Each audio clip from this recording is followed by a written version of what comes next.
حضرت عمر فاروق رضی اللہ تعالیٰ عنہ نے نا خط لکھا حضرت ابو موسیٰ اشعری کو. آپ فرمانے لگے یاد رکھنا جو گورنر جو امیر اپنے رب کریم کی فرما برداری کرتا رہتا ہے نا اس کی رعایا بھی اس کی فرما برداری کرتی، اور جو لوگ اپنے رب کریم کی فرما برداری چھوڑ دیتے ہیں پھر جنہوں نے ان کی فرما برداری کرنی ہوتی ہے وہ ان کی فرما برداری چھوڑ دیتے ہیں.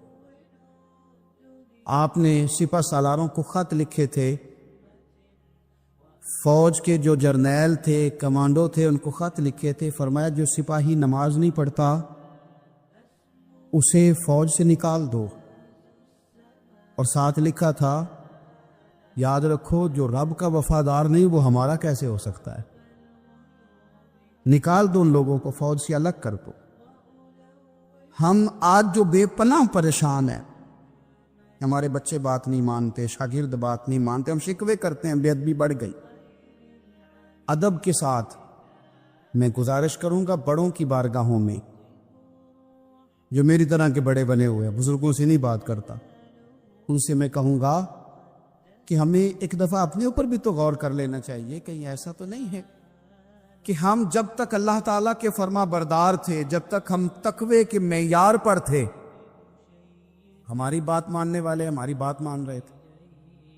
کہیں ایسا تو نہیں کہ ہم اس معیار سے ہل گئے ہیں، تب جو ہمارے فرما بردار تھے وہاں سے ہل گئے.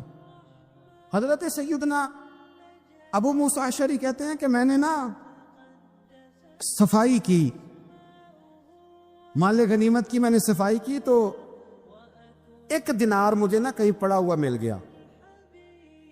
تو فرماتے ہمیں اجازت ہوتی تھی کہ ایک آدھ دینار ہم اپنی مرضی سے کہیں خرچ کر سکتے. اگر آپ ناراض نہ ہوں تو ہمارے ہاں جب چیئرمین صاحب ناظم صاحب ٹھیکے دیتے ہیں تو ٹھیکیدار ان کا چھوٹا بھائی ہوتا ہے، یا چچا کا بیٹا ہوتا ہے، یا خالہ کا بیٹا ہوتا ہے. وہ خود ناظم ہوتے ہیں اور ان کا چھوٹا بھائی ٹھیکیدار ہوتا ہے. یعنی وہ نا سارا کچھ گھر کے اندر ہی رہتا ہے، گھر کے اندر ایک پیسہ دیتا ہے، دوسرا واپس اس کو واپس کر دیتا ہے، گھر کے اندر ہی. اب تو خیر ہمارے لوگ سمجھدار ہو گئے، ایک بندہ ایک سیاسی جماعت میں ہوتا ہے، دوسرا دوسری میں، اور تیسرا جس کی بھی حکومت آئی حکومت تو ہماری رہے گی نا، ایک بندہ تو ہے نا اس جماعت. یہ اچھا لوگوں نے ایک طریقہ نکالا ہے.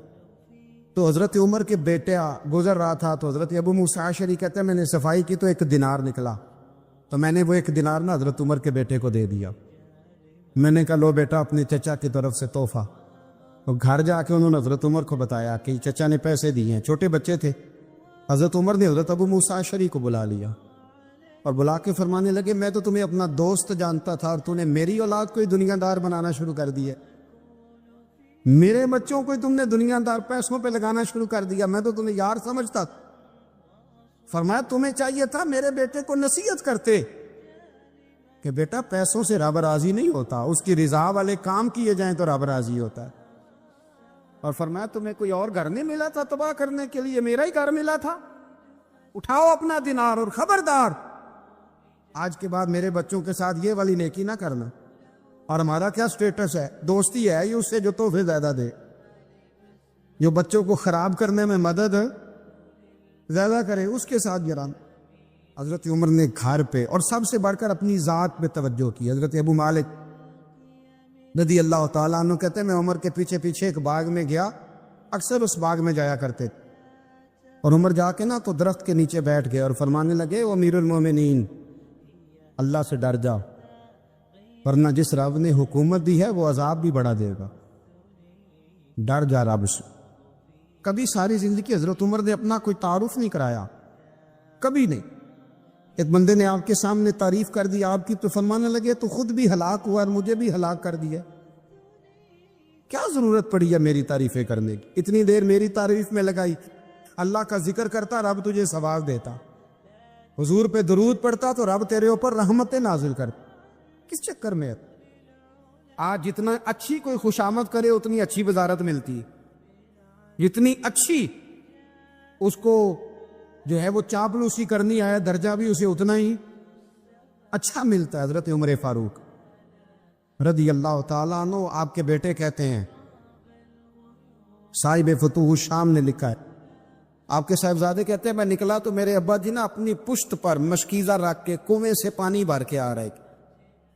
میں دوڑ کے آگے گیا، میں نے کہا ابا جی مجھے دے دے۔ فرمانے لگے بیٹا تیرا کیا خیال ہے، کوئی اور نہیں تھا مشکیزہ بھر کے لانے کے لیے، تیرا کیا خیال ہے؟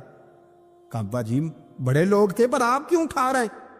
فرمانے لگے نفس نا ذرا میرا بڑا ہو گیا تھا، اسے ذرا ذلیل کر رہا ہوں، ذرا اپنا محاسبہ کر رہا ہوں، یہ مجھے کہہ رہا تھا تو بڑی چیز ہے، تو میں نا ابھی مشکیزہ گھر رکھ کے آؤں گا، پھر تیری ماں نے مجھے کہا ہے کہ گھر میں لکڑیاں کوئی نہیں جلانے کے لیے، پھر میں جنگل سے لکڑیاں کاٹ کے لاؤں گا۔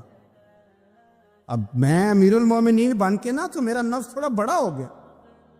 اب یقین کریں ہمارا آزما خراب ہو جاتا ہے جب تک ہمارا تعارف صحیح نہ ہو، ہمارا تعارف ٹھیک نہ ہو، میں یہ ہوتا ہوں میں وہ ہوتا ہوں، چھوڑ، مٹی دیں تے مٹی رہنا ہی، مٹی دیں تے مٹی دیں تے مٹی رہنا ہی، ایویں کادی بلے بلے، اج مٹی دے اتے بندیا تے کل مٹی دے تھلے، مٹی دیں تے مٹی رہنا ہی، کادی بلے، مجھے پوچھ لو، مجھے جان لو، میرا نام لے لو، میں بھی آیا ہوں، میں بھی ہوتا ہوں، میرا بھی یہ تذکرہ ہے، میں بدکار پرانا خادم، کسے در ملی نہ ٹوئی، اے تے واصف یار نے نظر جو کی تھی تے واصف واصف ہی ہوئی۔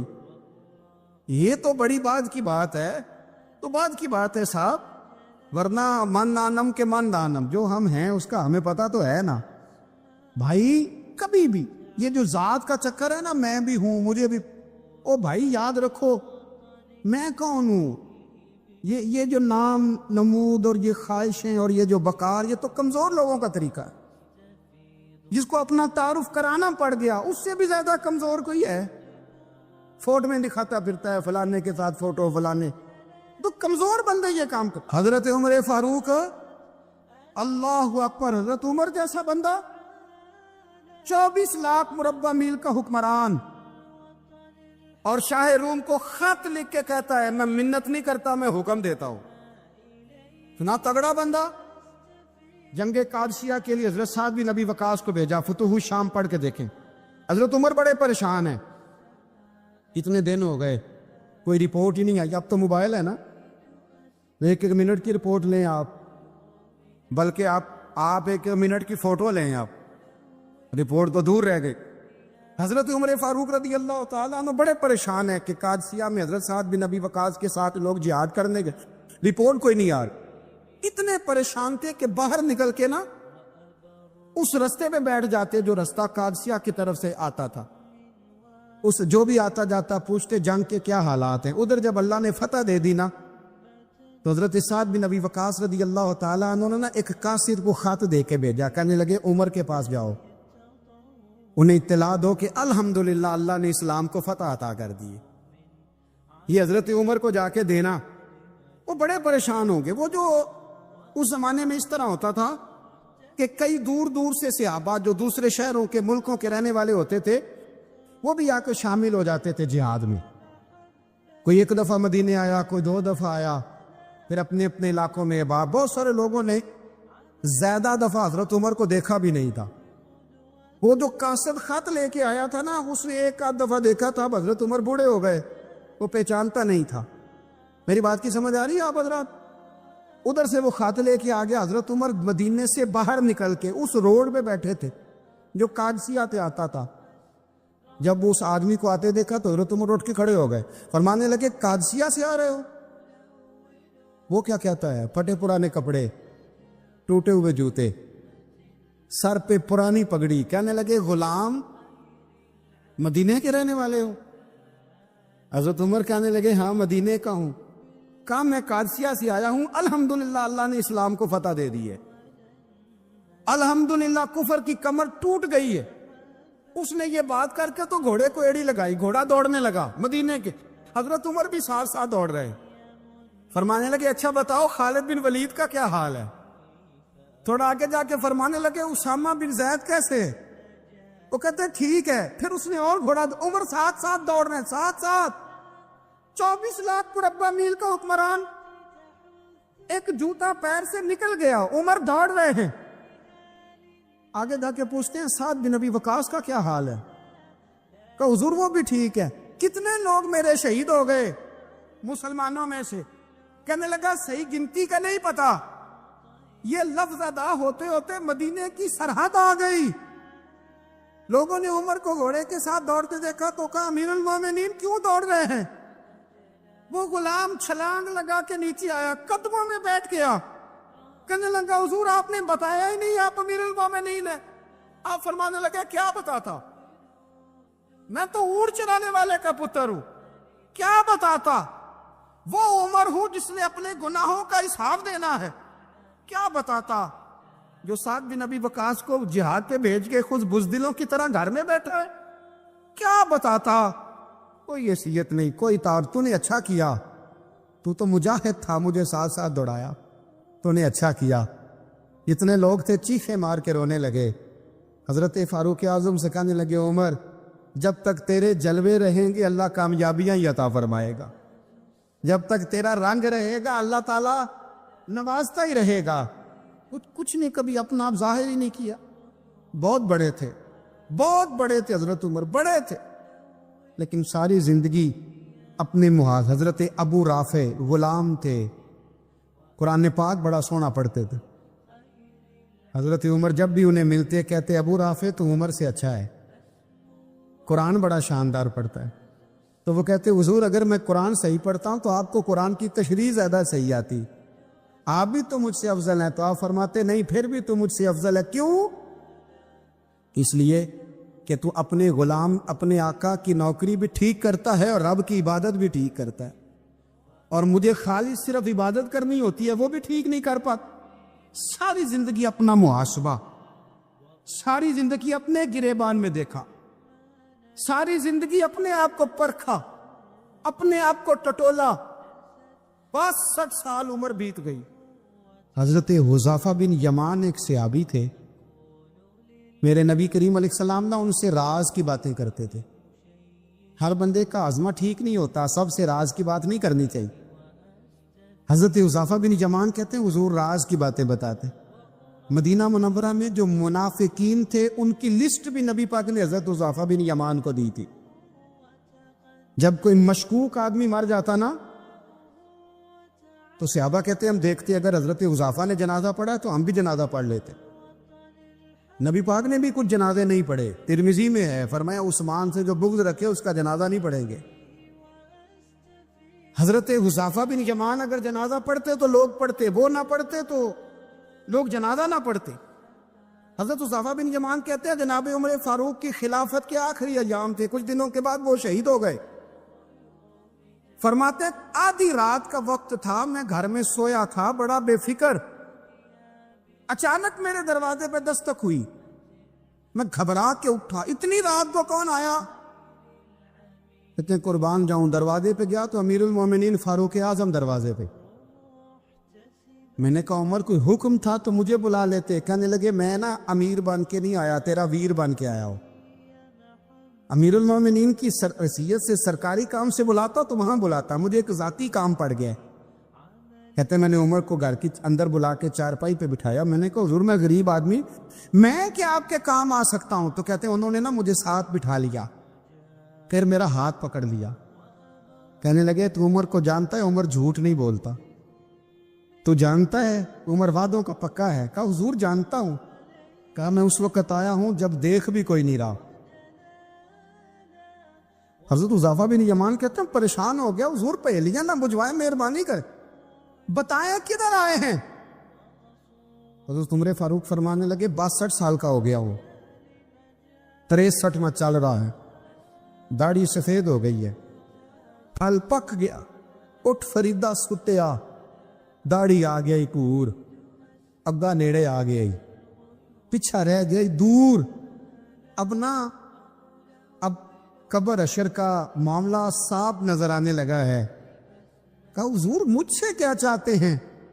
حضرت عمر رو پڑے، کہنے لگے آج میں عشاء کے بعد نکلا ہوں تو نبی پاک کے صحابہ مجھے نیک کہہ رہے تھے، پھر میں نے بچوں کی ماں سے اور بچوں سے بھی پوچھا ہے، وہ بھی مجھ سے راضی ہیں، پر حذیفہ تیرے ساتھ نبی پاک راز کی باتیں کرتے تھے، سچ بتا کہیں عمر کا نام منافقوں میں شامل تو نہیں؟ سچ بتاؤ، ان منافقین میں تو شامل نہیں؟ کہیں اوپر اوپر سے تو نہیں سارا کچھ؟ حضرت حذیفہ بن یمان کہتے ہیں میں باپ کے مرنے پہ اتنا نہیں رویا جتنا عمر کے سوال پہ رویا۔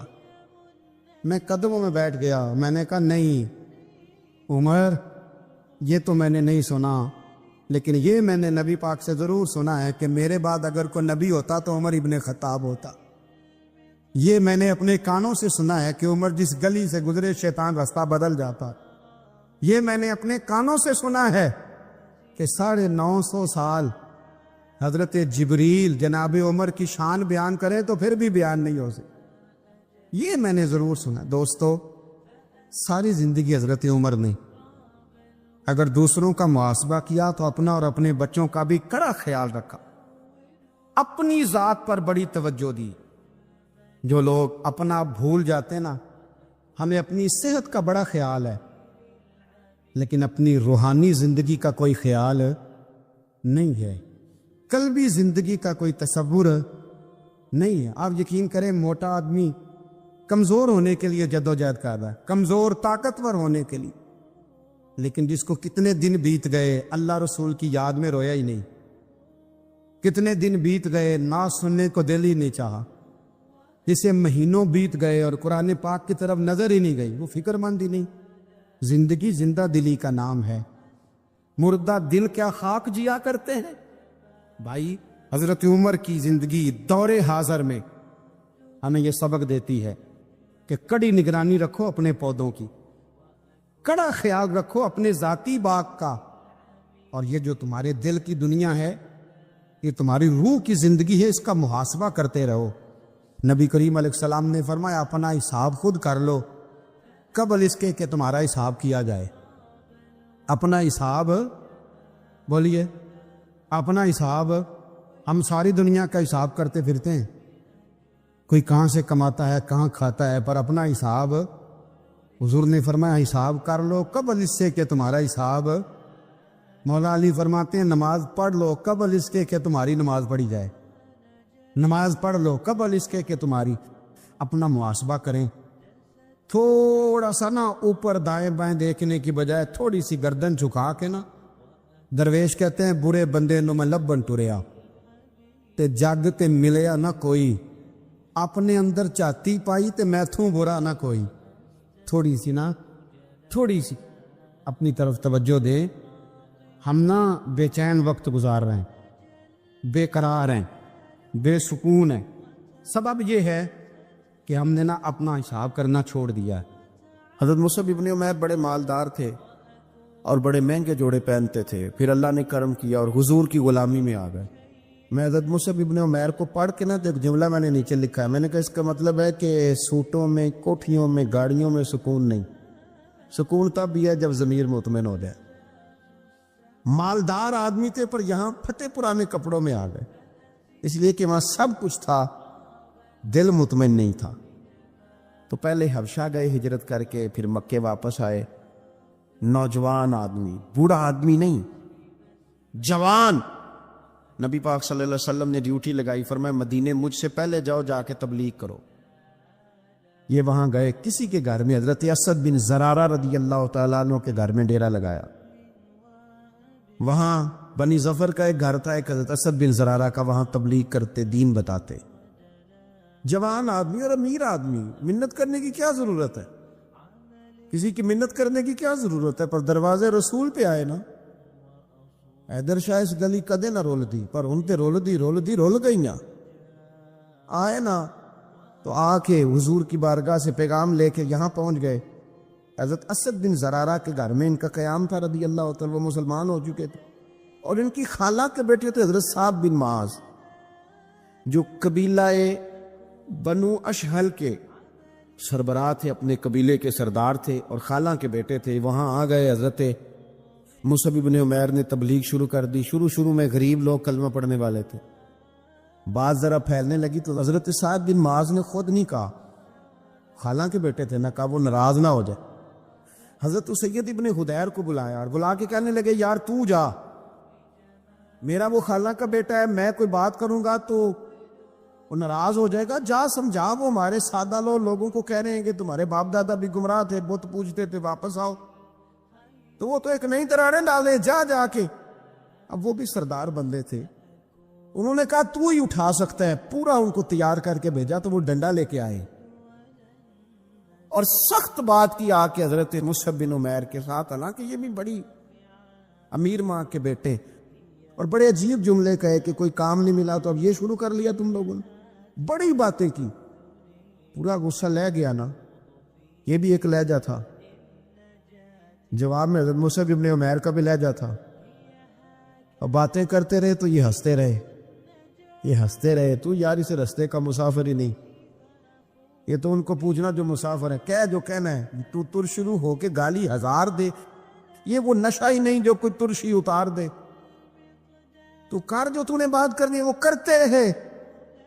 جب غصہ ٹھنڈا ہو گیا، سارا کچھ کہہ چکے، تو حضرت مصعب بن عمیر کہنے لگے جی آپ نے ڈانٹا ہے، ہم تو تیار بیٹھے ہیں جانے کے لیے.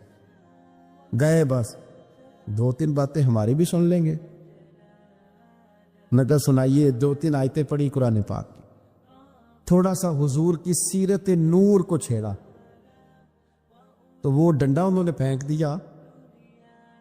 فرمانے لگے اس دین میں داخل ہونا ہو تو طریقہ کیا ہے؟ تو حضرت مصعب بن عمیر کہنے لگے آپ غسل کریں، کپڑے بدلے، آئے میں کلمہ پڑھاتا ہوں. انہوں نے غسل کیا، کپڑے بدلے، کلمہ پڑھا. اب واپس گئے تو ان کو پتا تھا میں نے جانا ہے، تو سعد بن معاذ نے رزلٹ پوچھنا ہے. کہتے ہیں اس نے مجھے بھیجا تھا تو میں نے بھی اسے بھیجنا ہے. کہتے ہیں میں نے جا کے کہا اس قبیلے کا قبیلہ بنی عارصہ کے ساتھ مقابلہ چلتا تھا. کہتے ہیں میں نے بھی اسی طرح کی سٹوری سنائی جا کے. حالانکہ حضرت سعد بن معاذ کہتے ہیں جب یہ آ رہے تھے نا واپس، تو میں سمجھ رہا تھا بندہ وہ نہیں جو میں نے بھیجا تھا، اس میں کوئی انقلاب آ گیا، تبدیلی آ گئی. آ کے کہنے لگے یار تیری وہ خالہ کا بیٹا ہے، میں نے کیا مقابلہ کرنا ہے، وہ تو بنو عارصہ والے بھی لڑ رہے ہیں، تمہارا شریکہ بھی لڑائی کر رہا ہے، تو تم جاؤ ان کو بھی منع کرو اور اپنے شریکے کو بھی کہو کہ یہ ہمارے گھر کا مسئلہ ہے، ہم خود نمٹ لیں گے، تم جاؤ. کہتے ہیں میں نے کہا اچھا اگر تجھ سے بھی نہیں نہ ہوا تو اب مجھے ہی 2 ہاتھ کرنے پڑیں گے. آستینیں چڑھا لی، ڈنڈا پکڑ لیا. کہتے ہیں گیا اور جا کے جو مجھ سے ہو سکتا تھا میں نے کہا. جب میں پوری طرح کہہ چکا نا، اب وہاں تو لہجہ بدل چکا تھا نا. حضرت سیدنا مصعب بن عمیر تو طے کر لیا تھا نا، سیکھا تھا نا حضور سے. تو معاملہ بڑا انفرادی تھا، رنگ ہی بڑا انوکھا تھا، کہے جس نے جو کہنا ہے. اب یہاں تو معاملہ دوسری طرح کا ہوگا. پوری کہتے ہیں میں نے بات کر لی. تو وہ میں نے کہا جاتے ہو کہ نہیں؟ کہنے لگے جی جانا ہے. جانا کیوں نہیں؟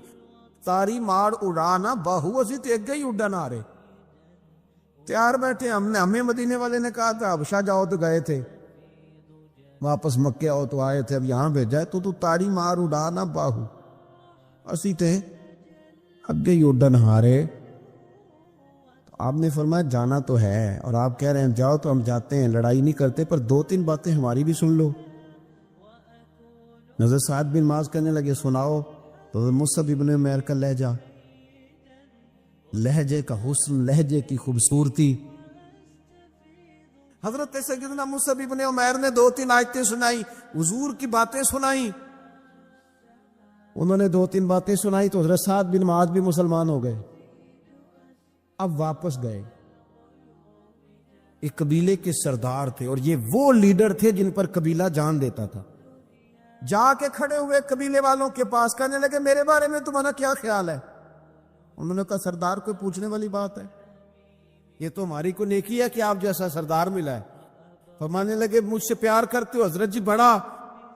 فرمایا مجھ پر تمہارے ساتھ آج کے بعد کلام حرام ہے. کہا کیوں؟ کہنے لگے اتنی دیر کلام نہیں کروں گا جتنی دیر تم مدینے والے رسول کا کلمہ پڑھ کے مسلمان نہیں ہے. تو حضرت سعد بن معاذ نے سارا قبیلہ مسلمان کر لیا. حضرت سید ابن حضیر بھی مسلمان ہو گئے، اور اتنا بڑا ماحول بن گیا مدینے میں کہ جہاں 12-13 لوگ کلمہ پڑھتے تھے، 70 لوگ اگلے سال حضور کی بارگاہ میں گئے، حضور اب ہماری جمعیت بن گئی، یا آپ تشریف لائیں.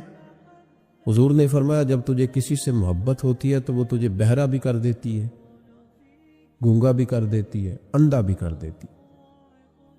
نہ انسان محبوب کا نقص دیکھ سکتا ہے، نہ سن سکتا ہے، اور نہ کبھی اس کی زبان سے وہ جملہ ادا ہو سکتا ہے۔ جس کو محبت ہو،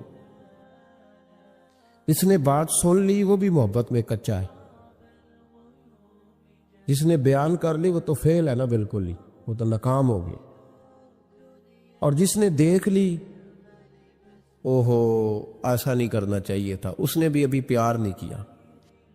یہ وہ الفاظ ہیں حدیث کے جو خود رسول پاک نے بیان فرمائے۔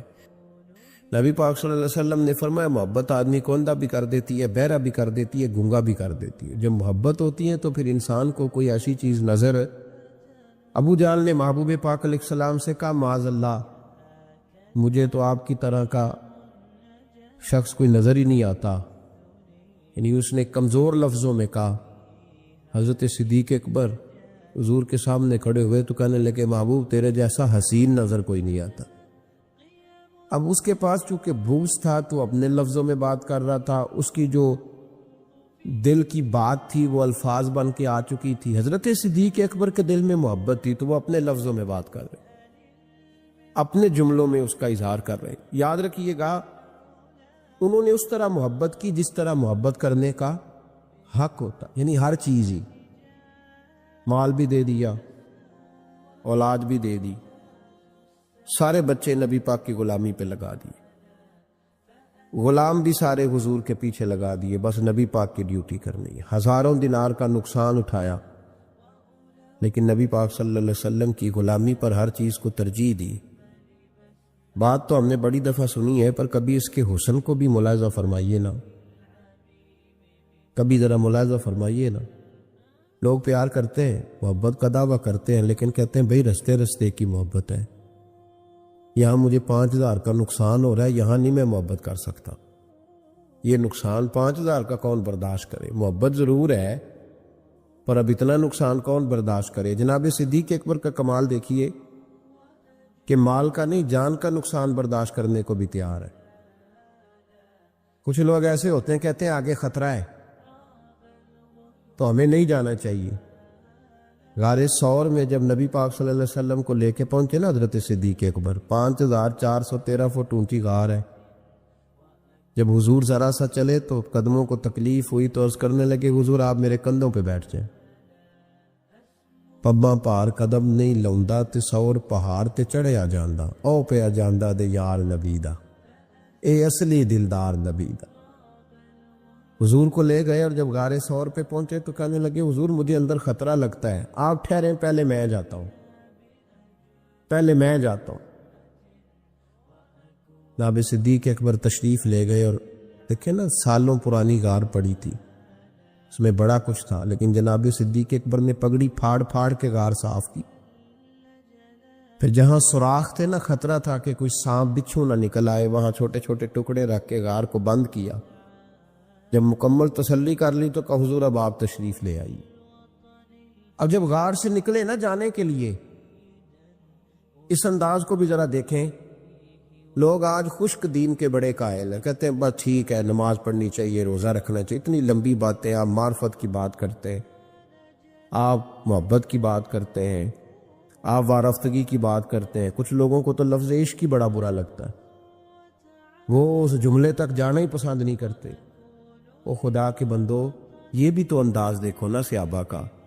جب نبی کریم سید عالم صلی اللہ علیہ وسلم کو لے کے وہ نکلے نا غار ثور سے، تو حضور کے ساتھ ساتھ چل رہے تھے، تو کبھی نبی پاک کے آگے جاتے تھے، کبھی حضور کے پیچھے، کبھی دائیں کبھی بائیں۔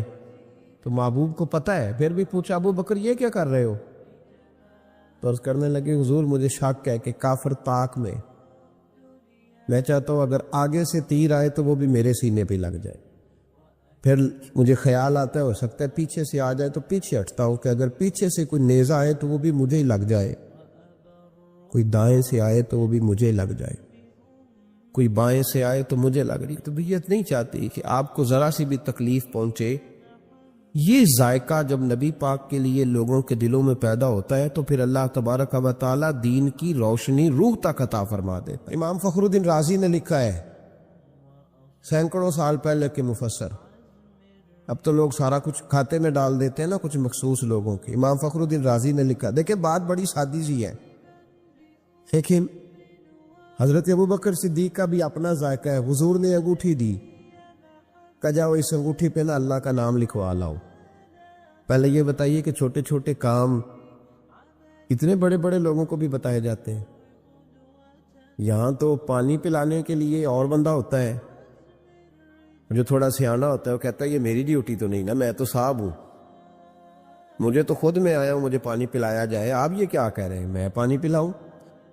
حضرت ابوبکر صدیق رضی اللہ تعالیٰ عنہ کو نبی پاک کام بتاتے تھے، اپنے ذاتی چھوٹے کام جو کوئی بچہ بھی کر کے آ سکتا ہے، لیکن یہ بھی میرے محبوب کی محبت ہے۔ فرمایا جو میری ذات کے تعلق سے کام ہوگا وہ میرا ابو بکر ہی کر کے آئے گا۔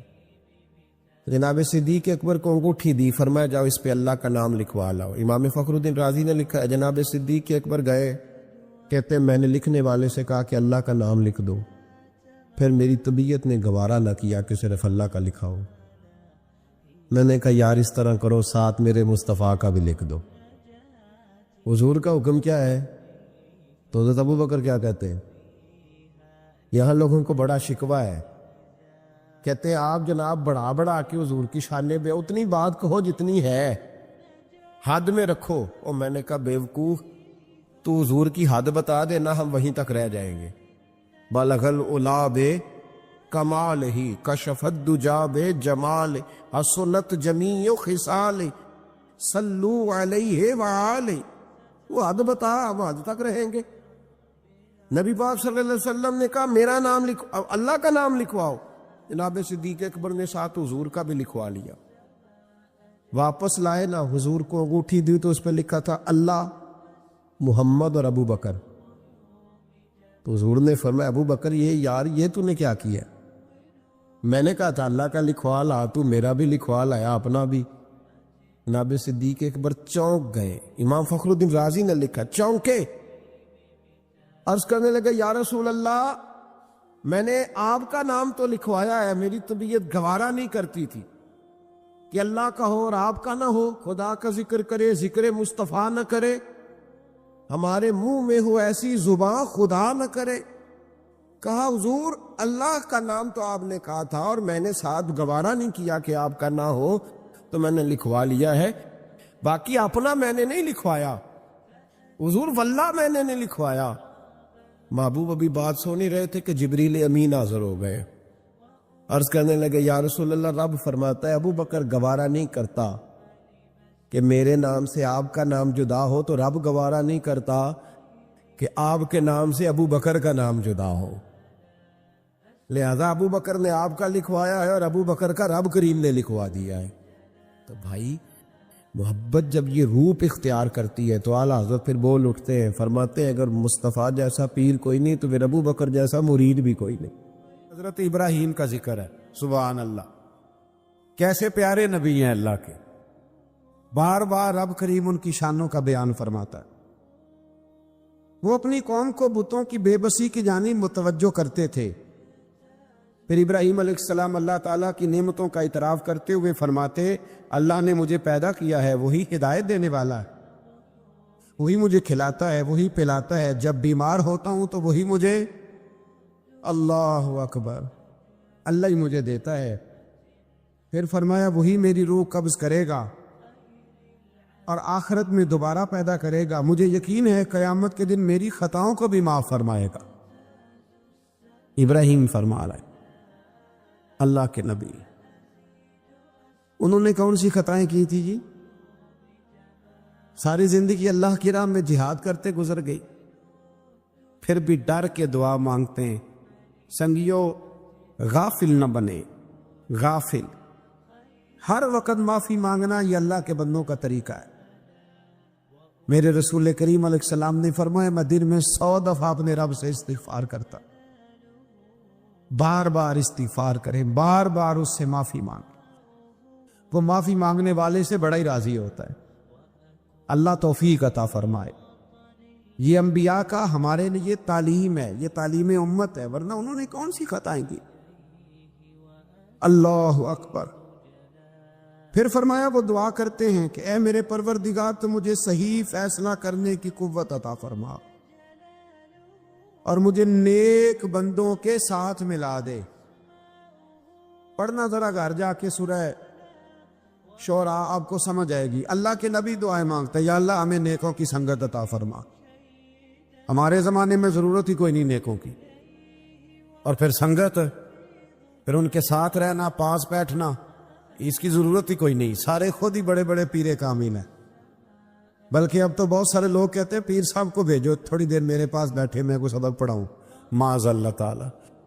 اے اللہ بعد میں آنے والے لوگوں میں میرا ذکر خیر سچائی کے ساتھ جاری فرما، مجھے جنت کی نعمتوں کا وارث بنا اور مجھے قیامت کے دن رسوا نہ فرمانا. یہ پتہ کیا ہے؟ یہ نا بندے کا اللہ سے رشتہ ہے. یہ رشتہ ہے. بندہ جب اس کی نعمتوں کو سوچتا ہے اور پھر اپنے روزمرہ کی عبادت کو، نیکی کو سوچتا ہے، تو پھر کہتا ہے اللہ تو نے بڑا دیا ہے، مجھے رسوا نہ کر دینا. یہ کئی دفعہ خفیہ تدبیر بھی ہوتی ہے نا. ہاں، یہ کئی دفعہ بہت شانیں جب مل جاتی ہیں تو خفیہ تدبیر بھی ہوتی ہے. خفیہ تدبیر بھی ہوتی ہے.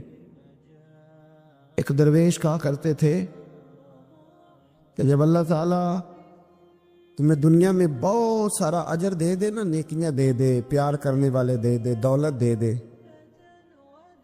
تو پھر بھی اللہ سے ڈرا کرو کہیں ایسا تو نہیں کہ وہ ساری نیکیوں کا اجر دنیا میں دینا چاہتا ہے اور آخرت میں تمہارا حصہ ہی کوئی نہیں، سارا کچھ یہی نہ دے دے. اس لیے اس کی بارگاہ ناز میں یہ بھی دعا فرمائیں کہ اللہ قیامت کی رسوائی سے محفوظ فرمائے. اللہم استرنا بسترک الجمیل، اللہ سونے پردوں میں سے ایک پردہ نصیب فرما.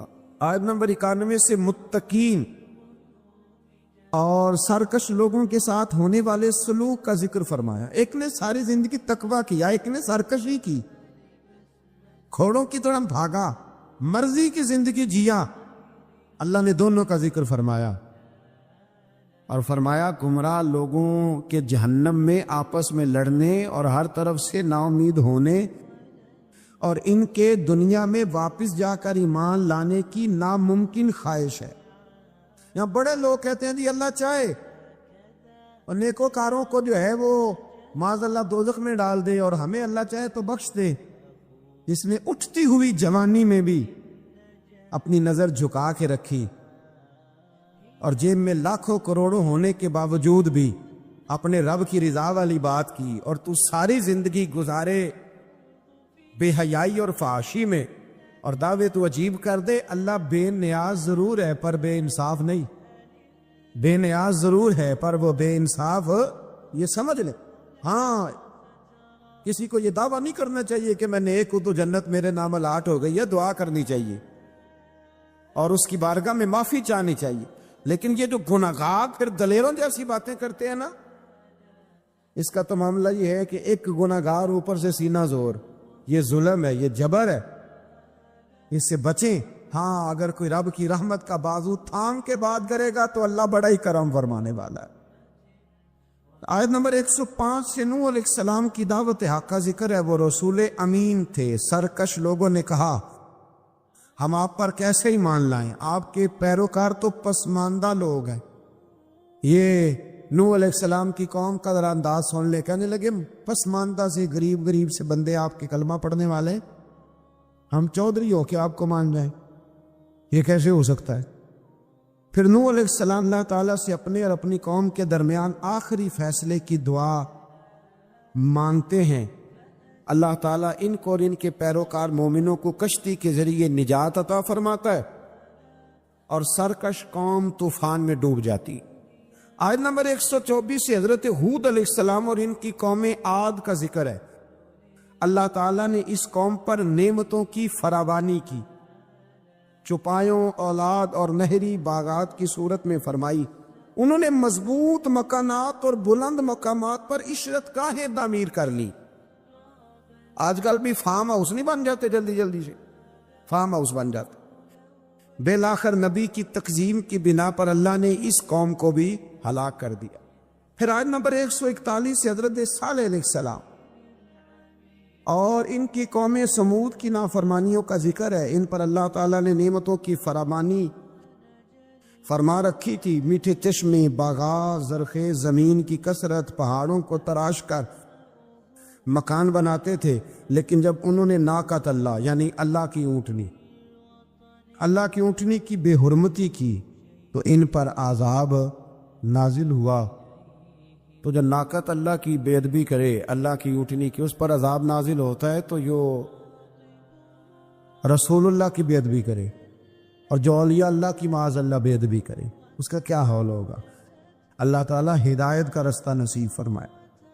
آیت نمبر 160 سے لوط علیہ السلام اور ان کی قوم کا ذکر ہے. اس قوم کی بدعمالیوں کا ذکر ہے کہ وہ حلال بیویوں کو چھوڑ کر غیر فطری طریقے سے اپنی جنسی خواہش پوری کر دے، گناہ کے اڈے آباد کرتے. لوط علیہ السلام کی بیوی بھی ان کے ہم خیال تھی. بالآخر اللہ تعالیٰ نے اس قوم کو بھی تباہ و برباد کیا. پھر شعیب علیہ السلام اور ان کی قوم کا ذکر ہے. یہ لوگ اصحاب الایکہ کہلاتے تھے. یہ لوگ لین دین کے وقت ناپ تول میں ڈنڈی مارتے. ان کی سرکشی کا یہ عالم تھا کہ نبی سے کہتے اگر آپ سچے ہیں تو ہم پر آسمان کیوں نہیں پھٹ پڑتا. پھر اس قوم پر بھی عذاب نازل ہوا اور وہ تباہ و برباد کر دیے گئے. لوط علیہ السلام کی بیوی بھی ساتھ رہتی تھی لیکن کافروں کی ہم خیال تھی. اور نوح علیہ السلام کا بیٹا بھی اور ان کے گھر والے بھی کچھ اسی طرح کے تھے. ایک بات ذہن میں رکھیں، دو بھائی اکٹھے رہتے ہیں، دونوں نے اپنی اپنی قبر میں جانا ہے. کسی گھر کا ایک فرد اگر غلط ہوگا تو اس سے مراد وہ پورا خاندان نہیں ہوگا. اس لیے قرآن مجید نے کہا ہے کہ کوئی قیامت میں ایک دوسرے کا بوجھ نہیں اٹھائے گا، سارے اپنا اپنا ہی اٹھائیں گے. آیت نمبر 192 میں بتایا کہ قرآن اللہ کا کلام ہے جسے واضح عربی زبان میں جبریل امین نے محمد الرسول اللہ صلی اللہ علیہ وسلم کے قلب پاک پر نازل کیا. قرآن کے لفظ ہے نزل علی قلبک، محبوب ہم نے آپ کے دل پر اسے نازل فرمایا. یہ بڑی کمال کی بات ہے. محبوب ہم نے آپ کے یعنی کلام اللہ کا اور حضور کے یعنی محبوب اور محب کی جو باتیں ہوتی ہیں نا، وہ اگر جملوں میں بھی ہوں تو جا کے ٹکراتی سیدھی دل کے ساتھ ہے. ان آیات میں یہ بھی بتایا کہ جن قوموں کا نام و نشان مٹا دیا گیا، اللہ تعالیٰ نے اتمام حجت کے لیے ان کے پاس رسول بھیجے. وہ کہے نہ کہ کوئی ڈرانے والا نہیں آیا.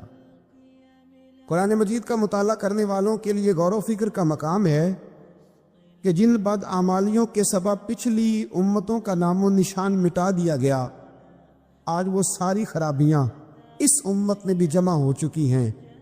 وہ سارے گناہ لوط علیہ السلام کی قوم جو کام کرتی تھی وہ آج یہاں نہیں ہو رہا، وہ یہاں نہیں ہو رہا.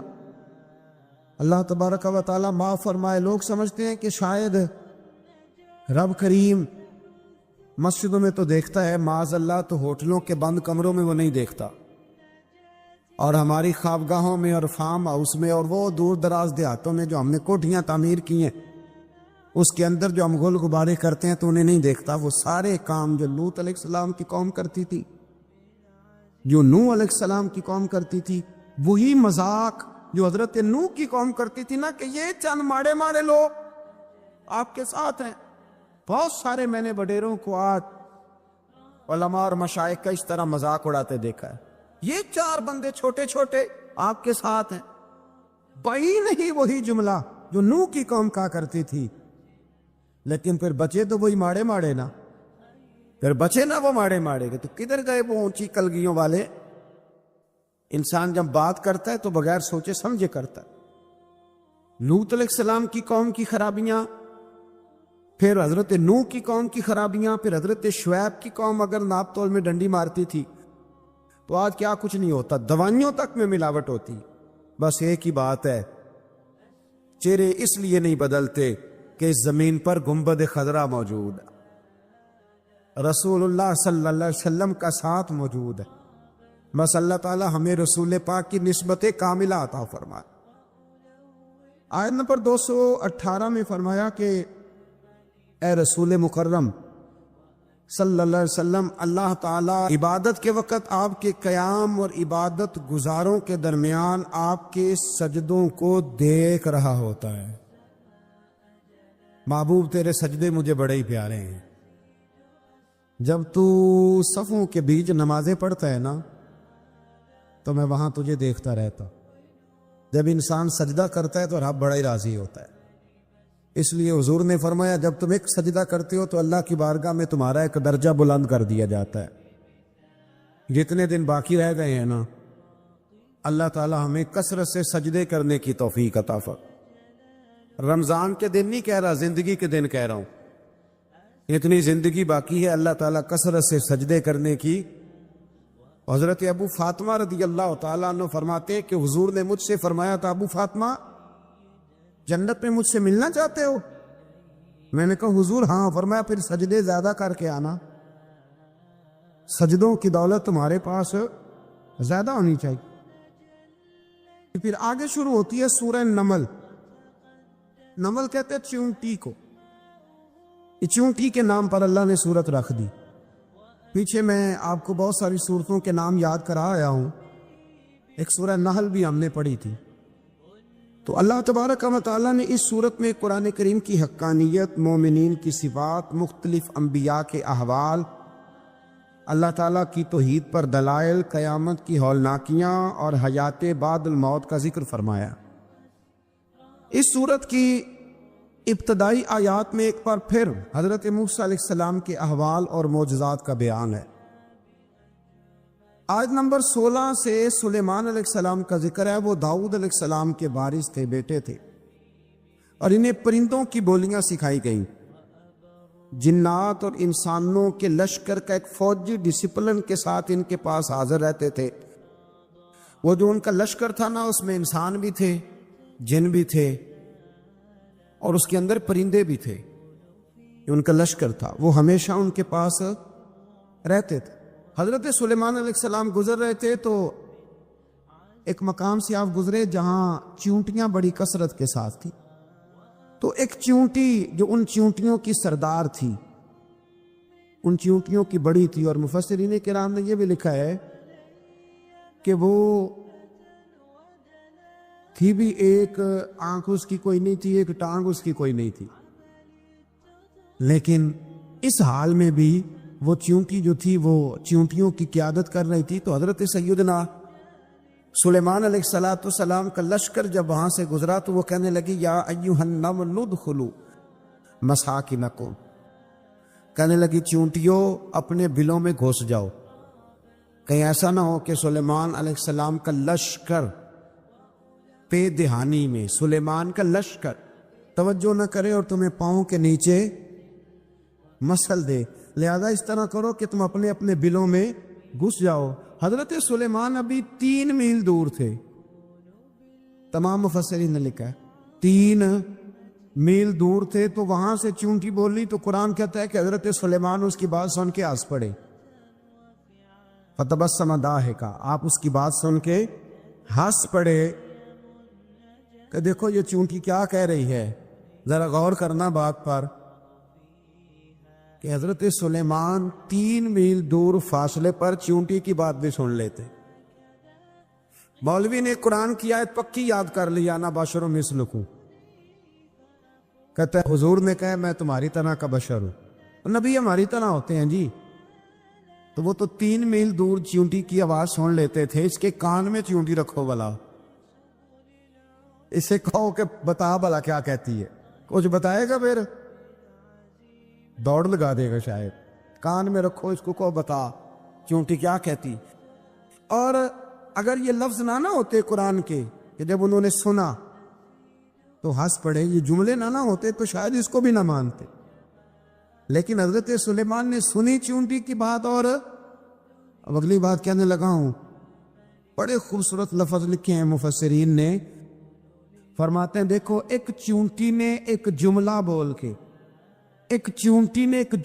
بول کے اپنے قبیلے کی خیر خواہی کی تو رب نے اس کا جملہ بھی قرآن میں بیان فرما دیا. تو جو ساری زندگی لوگوں کو جملے بول بول کے کہے رب رسول کی طرف آ جاؤ، تو اللہ قیامت میں اس کی بات کو قائم نہیں فرمائے گا۔ جو بھی کسی کی خیر خواہی کرے وہ ایک جملہ بول کے کرے، اور ہو بھی چیونٹی، تو اگر اللہ اس کا ذکر قرآن میں باقی رکھتا ہے تو میں اور آپ اگر کسی کی خیر خواہی کریں گے تو انشاءاللہ ذکر باقی رہے گا۔ شرط یہ ہے کہ کریں خیر خواہی، خیر خواہی کرو، کسی کی ایک جملہ بول کے بھی کرو، چیونٹی بھی ہو تو اللہ قرآن میں ذکر باقی فرما دیتا ہے۔ تو اللہ تبارک و تعالیٰ نے اس بات کا ذکر قرآن مجید میں فرمایا، اس پر کئی کچھ لکھا ہے۔ اسی طرح سے ایک بات اور لکھی ہے ہمارے مفسرین نے کہ حضرت سلیمان ایک دن اسی طرح نکلے، قحط پڑ گیا تھا، بارش نہیں ہوتی تھی، تو حضرت سلیمان باہر میدان میں نکلے دعا کرنے کے لیے، خشک سالی تھی۔ تو جب آپ گئے تو ایک چیونٹی اپنے پر پھیلا کے دعا مانگ رہی تھی، تو رب کریم نے فرمایا سلیمان آپ واپس چلے جائیں، بارش آ جائے گی پر آئے گی چیونٹی کی دعا پہ۔ تو حضرت سلیمان نے عرض کی مولا میں بھی تو اتنا لشکر لے کے آیا ہوں نا، تو چلو ہمیں بھی دعا کر لینے دے، تو چیونٹی کی دعا پہ برسا دینا پر دعا کر لینے دے۔ فرمایا نہیں، آپ واپس جائیں، دعا نہ مانگے۔ یا اللہ کیوں؟ فرمایا چیونٹی کا دل ٹوٹ جائے گا، وہ تو کہے گی کہ یہ سلیمان کی لشکر دعا پہ پھر بارش آئی ہے۔ تو آپ نہ کریں تاکہ اس کے دل میں یہ بات رہے کہ نہیں میرے رب نے میری دعا پہ بارش فرمائی۔ آپ جائیں، آج بارش آئے گی پر آئے گی چیونٹی کی دعا پہ۔ تو جو چیونٹی بارش کی دعا کرے قوم کے لیے، اللہ اگر اس کا ذکر قائم رکھتا ہے، تو جو اپنی قوم کے لیے ہدایت کی دعا کرے، اور کبھی کبھی گردن جھکا کے دیکھا کرو کہ دل میں رسول اللہ کی امت کا درد کتنا۔ اگر کہیں حضور کی امت کا درد ہے تو پھر انشاءاللہ ذکر قیامت تک باقی رہے گا، پھر انشاءاللہ قیامت تک آنے والی نسلیں بھی آپ کا ذکر کرے گی، اگر حضور کی امت کا درد سینے میں موجود ہے۔ اسی طرح سے پھر حضرت سلیمان کے لشکر میں نا ایک ہدہد نامی پرندہ بھی تھا، لشکر کا کارکن تھا پرندہ۔ ہدہد غائب تھا، تو حضرت سلیمان کہنے لگا کدھر گیا وہ ہدہد؟ نظر نہ آج آیا، سخت سزا دوں گا، یہاں تو کوئی اچھی خبر لائے گا، کیونکہ وہ ہدہد پرندہ جاتا تھا تو خبریں لا کے دیتا تھا، ورنہ سزا دوں گا۔ اتنی دیر میں ہدہد بھی آ گیا۔ تو یہ پرندے جو کارکن ہوتے ہیں بڑے سیانے ہوتے ہیں، کبھی بندہ ناراض ہو تو صحیح خبریں لے آتے، تو صحیح خبر لے کے آ گیا۔ آتے ہی آ کے بیٹھا تو اس نے حضرت سلیمان علیہ السلام نے کہا کہاں تھے؟ عرض کرنے لگا حضور میں ملک سبا گیا تھا، وہاں ایک عورت حکمرانی کرتی، اس کا نام بلقیس ہے، بہت بڑے تخت پہ بیٹھتی ہے، 80 گز اس کا تخت لمبا ہے، 40 گز چوڑا ہے، اور شاید 80 من کے 80 ٹن اس کا وزن ہے۔ تو حضور وہ سورج کو پوچھتے ہیں، حضرت سلیمان نے فوراً خط لکھا، فرمایا جا کے اسے میرا خط دے دو کہ یہاں تو کلمہ پڑھ کے ہماری فرما بردار بن جائے، ورنہ تیار ہو جائے، جو اللہ کے غیر کو پوچھتے ہیں ہم ان کے خلاف جنگ کریں گے۔ وہ جب لے کے گئے نا خط، یہ حدود گیا تو وہ میٹنگ کر رہی تھی، اس کے وزیر مشیر سارے بیٹھے تھے، اس نے جا کے خط پھینک دیا ملکہ بلقیس کی جھولی میں۔ اس نے خط پڑھا تو ڈر گئی، وزیروں کو بلایا۔ حضرت سلیمان، قرآن کہتا ہے حضرت سلیمان نے کہا تھا خط پھینک کے نا تو سائڈ پہ ہو کے سننا وہ کیا کہتے ہیں۔ بندوں کے لیے منع ہے، پرندوں کے لیے جائز ہے۔ بندوں کے لیے منع ہے سائڈ پہ ہو کے سننا، ہاں جس کی جاسوسی کی ڈیوٹی ہو، کفر کی جاسوسی، اس بندے کے لیے بھی جائز ہے۔ تو یہاں ایک تو وہ پرندے تھے، دوسرا کفر کی جاسوسی کر رہے تھے، سائڈ پہ ہو کے سننے لگے۔ تو ملکہ بلقیس کہنے لگی اب کیا کرنا ہے، یہ خط آیا ہے۔ تو وہ کہنے لگے ہم تیار ہیں، آپ حکم کریں، ہم لڑنے کو تیار ہیں، لڑیں گے۔ وہ کہنے لگی نہیں تیزی نہ دکھاؤ، قرآن مجید کہتا ہے کہ وہ کہنے لگی جب لڑائیاں ہوتی ہیں تو شہر تباہ ہوتے ہیں، ملک کھنڈر بن جاتے ہیں، لڑائی مسئلے کا حل نہیں ہے۔ انہوں نے کہا کہ میں نبی ہوں، تو ایک دفعہ آزما لیتے ہیں کہ نبی ہیں کہ نہیں، معاذ اللہ آزما لیتے ہو۔ کہا کیسے؟ کہنے لگی تحفے تحائف بیچتے ہیں، اگر مال پر دل للچا گیا تو پھر نبی نہیں بادشاہ ہے، اور اگر مال پر دل للچایا نہ تو پھر اللہ کے کامل بندے. یہ فرق اس نے اس وقت بیان کیا. اس نے 500 کنیزیں، 500 غلام، بڑے شاندار لباس پہنا کے، 500 گھوڑا بڑا تگڑا، اس کے اوپر مال و اسباب رکھ کے تیاری کرا کے حضرت سلیمان کی طرف بھیجا. ہد پہلے سے خبر لے کے آ گیا. حضور اس نے یہ پروگرام بنایا ہے.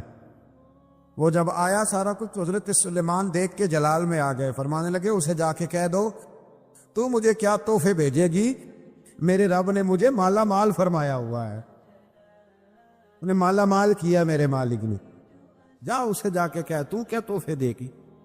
جب رب دیتا ہے تو پھر کوئی کمی نہ وہ نہیں چھوڑتا. بندے کیا دے سکتے ہیں؟ بندے تو بیچارے 10 دے کے تو 10 دن ان کی آنکھیں نہیں کھلتی. فرمایا مجھے اللہ نے جو دیا ہے کیا بات ہے اس کے دینے کی. حضرت خواجہ حسن بصری رضی اللہ تعالیٰ عنہ یہ حضرت علی کے شاگرد ہیں، مولا علی شیر خدا کے شاگرد ہیں. اور ایک روایت ایسی بھی ملتی ہے کہ بچپن تھا ان کا تو نبی پاک کے گھر چلے جاتے تھے. تابعی ہیں، بہت چھوٹے تھے جب حضور کا وصال ہوا، صحابہ کے شاگرد ہیں.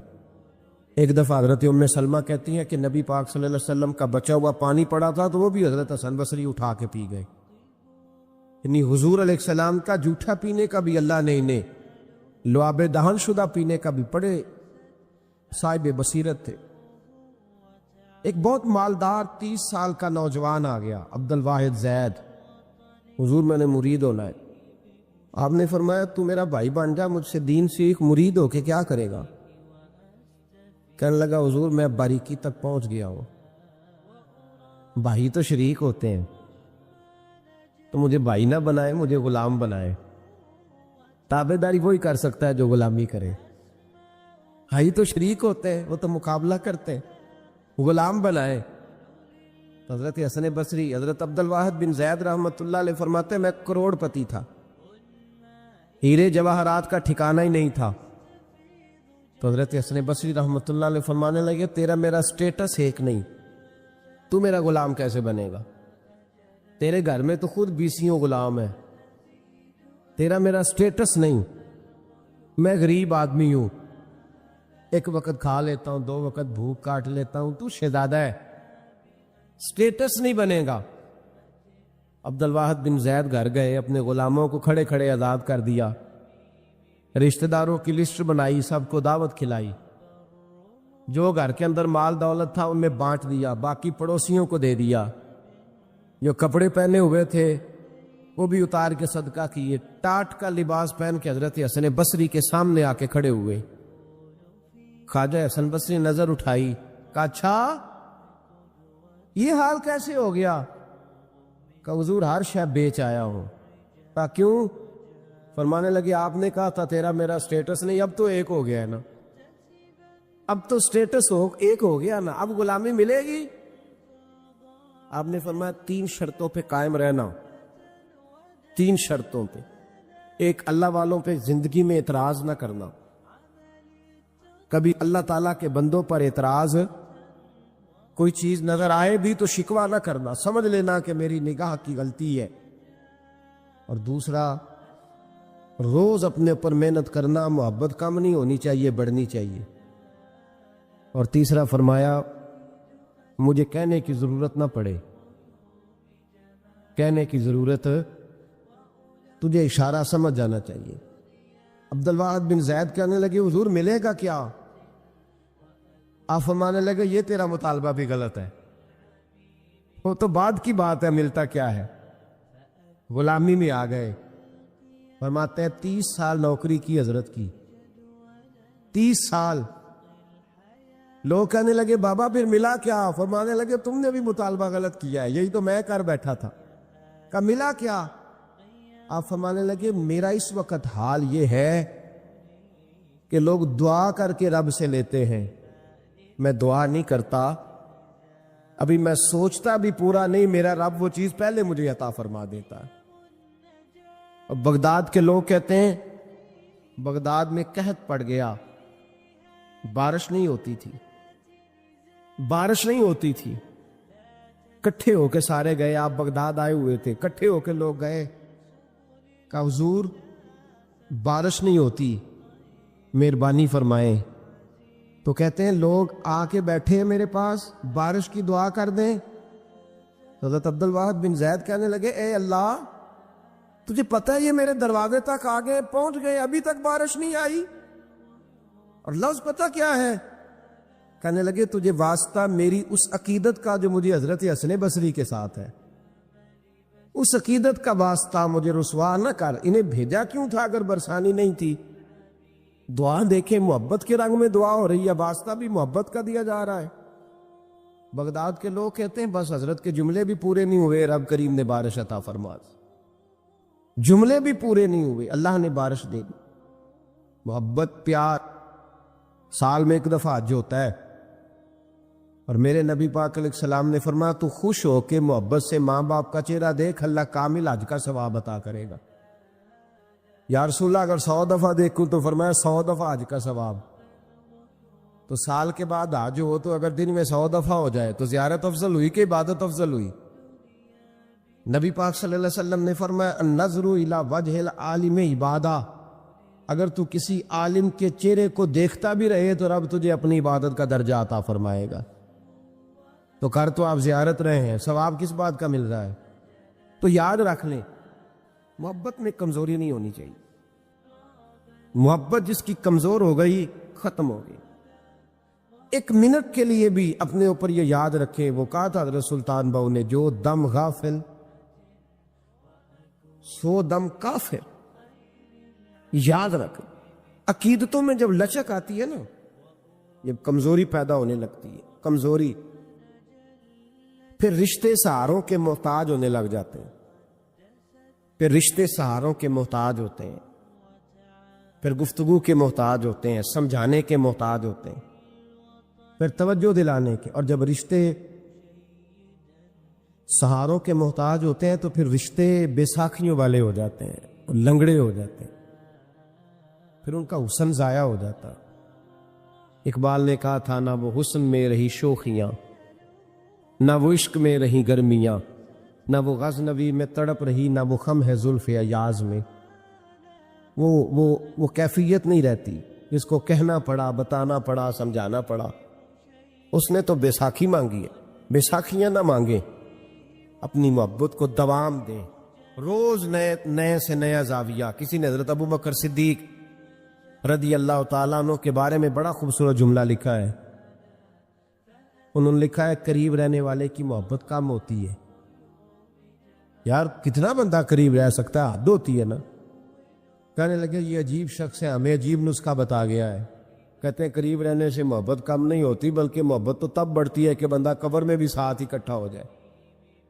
وہ جاتی دفعہ مزار کا بھی ساتھ لے کر اپنے اوپر رب رسول کی محبت کا رنگ چڑھائیں، اور اس رنگ پہ مضبوطی ڈالیں۔ اور کچا رنگ للاری والا جڑا چڑھدا لیندا رہندا، عشق تیرے دا رنگ محمد چڑھ جائے پھر نہیں لیندا۔ کام سارے ہی ہو جاتے ہیں، لیکن جو محبت ہے نا، ہمارے سلاسل طریقت میں 3 چیزیں ضروری ہیں۔ ایک محبت، دوسری عقیدت، تیسرا ادب۔ یہ 3 چیزیں جتنی جتنی پختہ ہوتی جاتی ہیں، فیض کے دروازے اتنی زیادہ کھلتے جاتے ہیں۔ فیض کس کو کہتے ہیں یہ بھی سن لیں۔ فیض کا مطلب یہ ہوتا ہے کہ میری طرف میرے پیر کی کتنی توجہ ہے، خدا کی کتنی توجہ ہے، اور محمد مصطفیٰ کی کتنی توجہ ہے صلی اللہ علیہ۔ میں کس قدر توجہ کرا پایا ہوں، ان کا کرم میری جانب کتنا ہے۔ محبت والے پہ توجہ کتنی ہے، محبت والے پہ۔ تمام صحابہ کو میرے نبی پاک صلی اللہ علیہ وسلم نے فرمایا میرا ابو بکر اس طرح ہے کہ میں ابو بکر میں سے ہوں، ابو بکر مجھ سے ہے۔ عمر کو دیکھ کے شیطان رستہ بدل جاتا ہے، عثمان سے فرشتے حیا کرتے ہیں، جس کا میں مولا اس کے علی بھی مولا۔ فضیلت بیان کی، ان تمام صحابہ نے عمل کیے ہیں، بدر میں گئے، احد میں گئے، خندق میں گئے، حنین میں گئے، ان کے اعمال ہیں۔ حضرت ویسے کرنی رضی اللہ تعالیٰ عنہ کا کوئی اس طرح کا عمل نہیں، نہ تبلیغ میں، نہ جہاد میں، نہ کسی اور جگہ۔ مجبوری بڑی تھی، یہ سارے عمل اس لیے۔ اب یہاں کوئی بندہ یہ ترجمہ نہ کر لے کہ جی عمل نہ کرو خالی محبت کرو، ان کی مجبوری تھی، ان کی والدہ علیل تھیں تو ان پر پابندی تھی حضور کے حکم کی، وہ آئے نہیں، لیکن محبت جوش پہ تھی تو محبوب نے باقیوں کا اجر بیان فرمایا، کرن کی طرف منہ کر کے حضور نے اپنے گریبان مبارک کے بٹن کھول لیے اور ٹھنڈی ٹھنڈی آہیں بھرنے لگے۔ یا رسول اللہ کیا ہوا؟ فرمایا ادھر میرا ایک دیوانہ رہتا ہے تو وہاں سے مجھے ٹھنڈی ہوائیں آتی ہیں۔ محبت کا اجر ہے، محبت کا اجر۔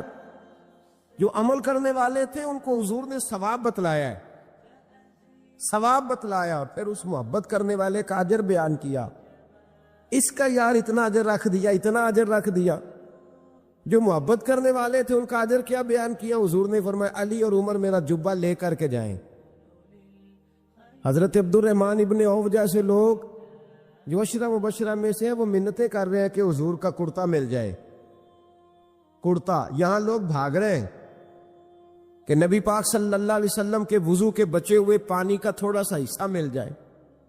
ایک منہ مبارک کے لیے صحابہ تڑپ رہے ہیں کہ ایک بال مبارک، منہ مبارک نصیب ہو جائے، اور وہ جو محبت کرتے ہیں اور دور رہتے ہیں ان کو میرے مصطفیٰ نے فرمایا میرا جبہ لے جاؤ۔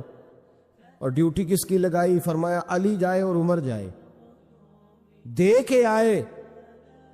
خشک لوگ زندگی گزارنے لگے ہیں، محبت کا سوتا ہی خشک ہو گیا ہے۔ موٹا موٹا سا عمل، موٹی موٹی سی بات کرو۔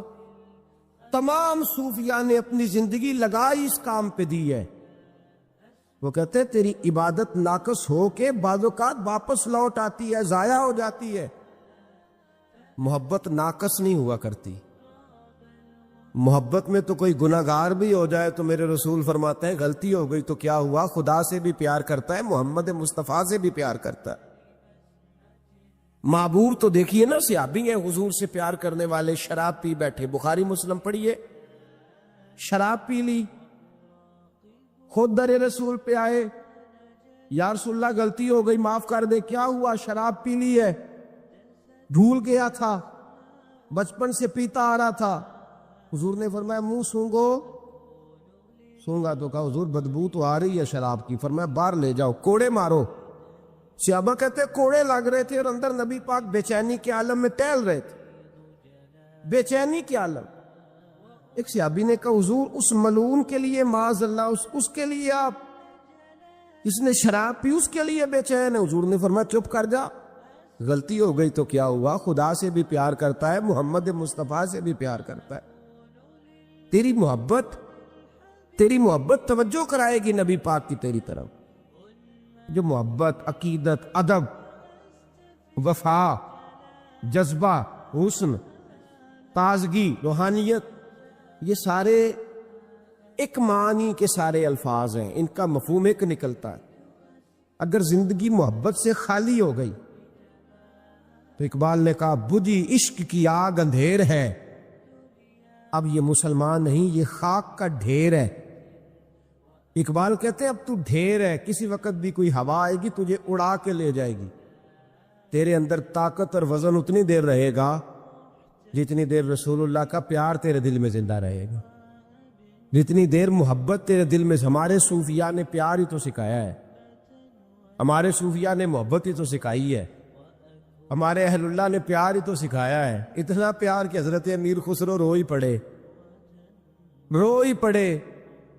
اور حضرت خواجہ نظام الدین رحمت اللہ علیہ سے کہنے لگے محبوبہ جنت میں تو پتہ نہیں کب جانا ہے، کس وقت کے بعد جانا ہے، میرا نہیں گزارا، تو اپنے رب سے دعا کر کہ مجھے اتنی گنجائش مل جائے کہ میں قبر میں بھی آپ کے ساتھ ہی دفن ہو جاؤں۔ پتہ نہیں کب قبریں کھلیں گی، کب دوبارہ رشتہ قائم ہوگا وہ والا۔ تو بھائی یہ جو پیار ہوتا ہے نا یہ توانائی دیتا ہے، محبت جگا دیتی، محبت نکالتی ہے بندے کو دین کے لیے، محبت آگے بڑھاتی ہے اس کو خدمت کے لیے۔ محبت ہے جو وارفتگی کا جذبہ اختیار کرتی ہے۔ کہ جو لوگ کہتے ہیں نا کوئی عرض نہیں، اب ایک نیا رٹا نکل آیا، کہتے ہیں ساڈا ماں پیو بھی ساڈا پیر ہے۔ اب یہ بھی ایک فتویٰ عام ہو گیا، جب تک اماں ابو موجود ہیں ہمیں پیر پکڑنے کی ضرورت ہے۔ یہ بھی ایک فتویٰ ہے، بہت سارے لوگوں کا میں نے سنا ہے۔ خدا کے بندو حضرت ابو بکر صدیق جیسا پیر گھر میں موجود تھا، پھر بھی ان کے بیٹے نے جا کے در رسول پہ ہاتھ رکھا ہے۔ حضرت سیدنا بایزید بستامی رحمۃ اللہ تعالی علیہ جیسے جلیل القدر لوگوں نے اپنی اولادیں جا کے مرید کرائی ہیں۔ نوکر اس دا سب جگ ہویا،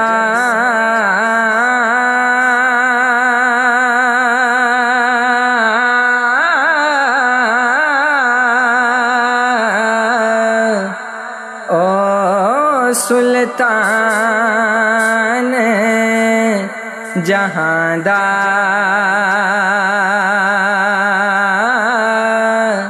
نوری بدن مبارک اسے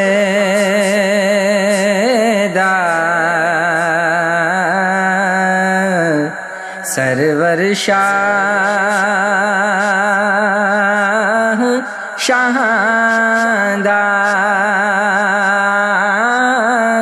نوری بدن مبارک اسے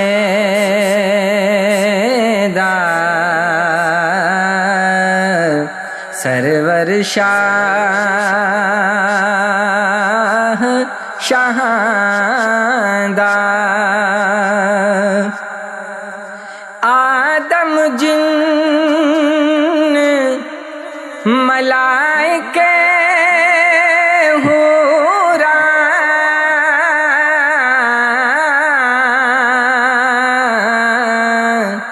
سب تو فیل اونا دی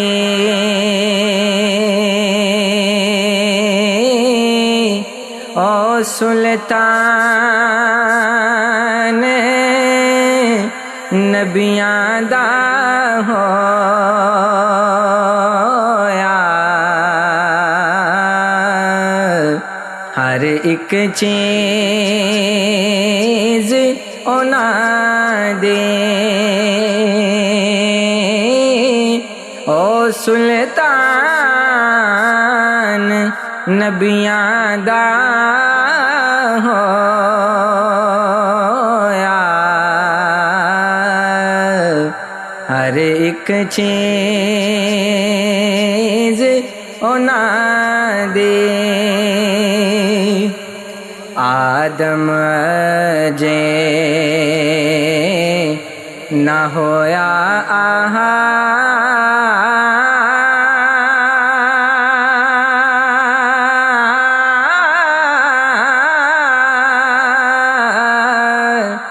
جہاں اسے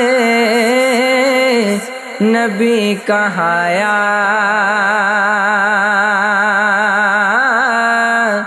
عنبر درتی دوزخ جنت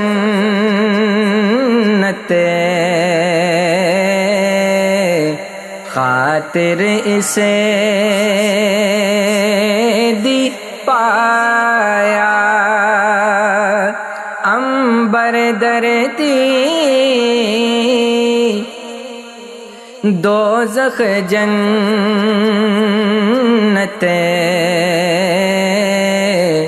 خاطر سے دی پایا، محتر نو سلیمان تے موسیٰ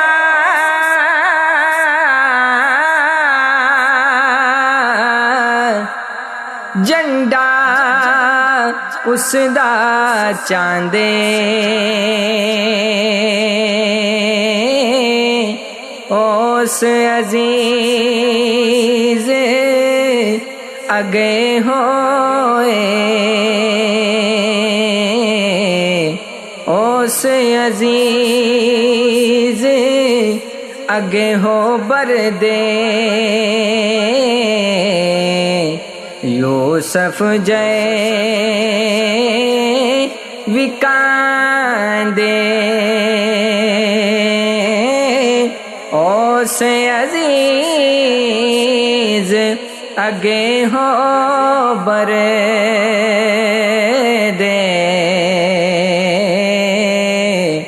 یوسف جائے وکاندے سب صفاتاں تھی صفت وڈیری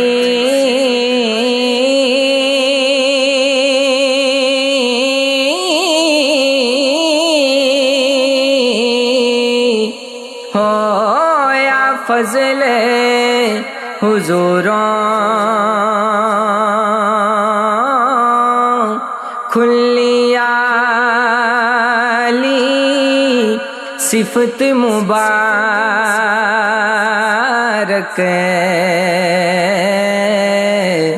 پاک نبی دے نوروں کھلیالی صفت مبارک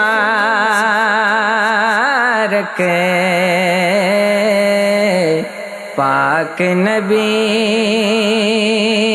دے نوروں اول آخر تے کے جنادا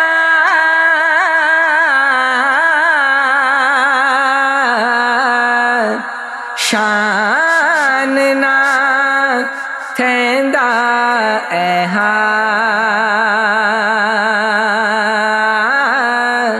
صلی اللہ علیہ وسلم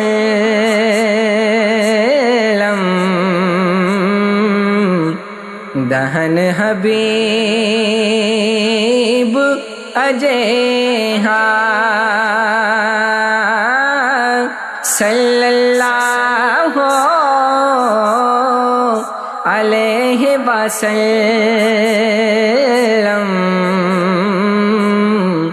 دہن حبیب اجے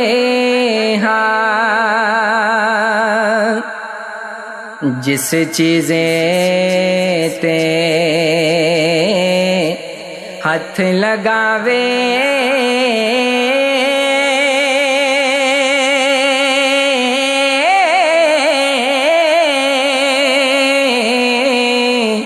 خیر تے برکت پاوے اپنی انگلیاں پاکاں وچوں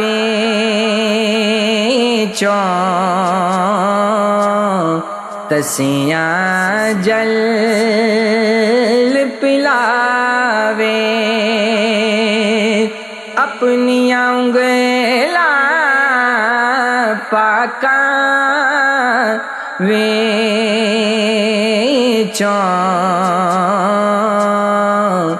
تسیاں جل پلا